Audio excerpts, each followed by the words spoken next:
Assalamualaikum warahmatullahi wabarakatuh. Terima kasih atas kesempatannya. Saya Muhammad Iqbal Al-Haritsa dengan NIM 211420009 dari Reftik 4 akan mempresentasikan hasil jurnal saya, yaitu evaluasi kinerja Heat Exchanger 11E25 CDU 1100 PTAG menggunakan metode Karen. Nah, selanjutnya di sini ada beberapa pembahasan yang akan saya bawakan. Masuk ke bab pertama, yaitu ada pendahuluan diawali dengan perpindahan panas, di mana merupakan cabang ilmu termodinamika yang mempelajari transfer energi dalam bentuk panas, dan biasanya di industri oil and gas terjadi karena adanya perbedaan suhu antara fluida panas dan dingin. Dan perpindahan panas ada tiga, ada konduksi, konveksi, dan radiasi.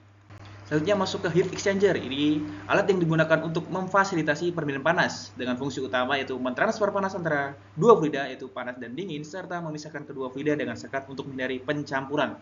Untuk tipe yang saya ambil yaitu HE shell and tube seperti gambar ini, dan prinsip kerjanya di shell inlet ini akan dimasuki long rest dan suhu yang tinggi, di tube inlet ini akan dimasuki crude oil dan suhu di bawah long rest. Keduanya akan bertemu dan terjadi yang namanya perpindahan panas atau transfer panas dengan bantuan baffle agar si transfer panas lebih maksimal lagi.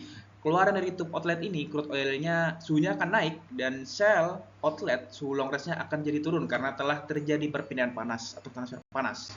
Next ada fouling. Inilah masalah yang sering terjadi di shell and tube heat exchanger seperti penumpukan kotoran atau lumpur yang biasanya terbawa dari crude oil. Dan ini menyebabkan aliran fluidnya itu terhambat sehingga pressure drop-nya tiba-tiba naik dan menyebabkan efisiensi dari HE-nya itu kurang maksimal sehingga perlu namanya perawatan rutin. Selanjutnya metode yang saya gunakan dimulai dari studi literatur dan pengumpulan data dari control room dan lapangan. Yang saya ambil itu ada flow rate, suhu, nilai SG, serta data desain alat. Kemudian saya lakukan perhitungan dievaluasi menggunakan Microsoft Excel dengan metode Karen.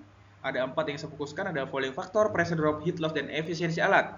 Setelah itu dapat hasil evaluasi, jika belum sesuai diulang, jika telah sesuai lanjut ke analisis hasil. Setelah analisis hasil, lanjut ke kesimpulan dasar, setelah itu tahap selesai.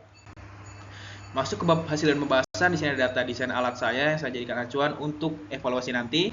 Nah, ini ada data kondisi alat saya selama bulan Agustus yang telah saya rata-ratakan, ada flow rate, temperatur, SG, dan API. Di sini saya pakai data ini untuk menghitung di Microsoft Excel dengan metode Karen. Dan di sini ada hasil evaluasi yang saya dapatkan. Pertama ada fouling factor, yaitu mencapai 0,08 BTU per jam feet kuadrat derajat Fahrenheit, yaitu melebihi data desain yang menunjukkan indikasi adanya fouling. Untuk pressure drop-nya masih di bawah desain, 2,67 PSI di shell dan 0,63 PSI di tube. Dan untuk kerugian panasnya sebesar 12 juta sekian BTU per jam dengan efisiensinya menurun menjadi 71,27% di aktual, dan untuk desainnya itu 81%. Selanjutnya analisis masalah, yaitu karena terjadinya fouling ini bisa menghambat aliran panas sehingga meningkatkan resistansi termal dan mengulangi laju perpindahan panas, sehingga semakin besar fouling faktor maka semakin banyak energi panas yang hilang sehingga efisiensi dari HE-nya ini menurun. Yaitu cara mencegahnya dengan cara dilakukan cleaning pada heat exchanger dan dilakukan peningkatan isolasi termal agar lebih efisien dan maksimal lagi kinerjanya. Nah, lanjut ke kesimpulan.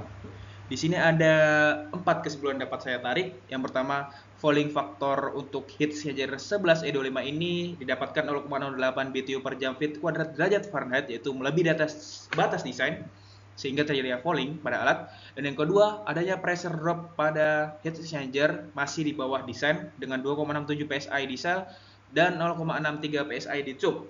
Dan yang ketiga, efisiensi dari HE-nya sendiri menurun menjadi 71,27% dengan losses sebesar 28,72% dengan total kerugian panas yang didapatkan mencapai 12 juta sekian BTU per jam.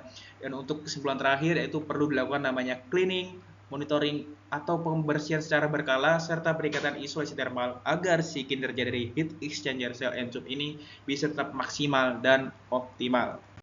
Sekian dari presentasi yang dapat saya bawakan. Jika ada kurang dan salahnya mohon maaf. Wassalamualaikum warahmatullahi wabarakatuh.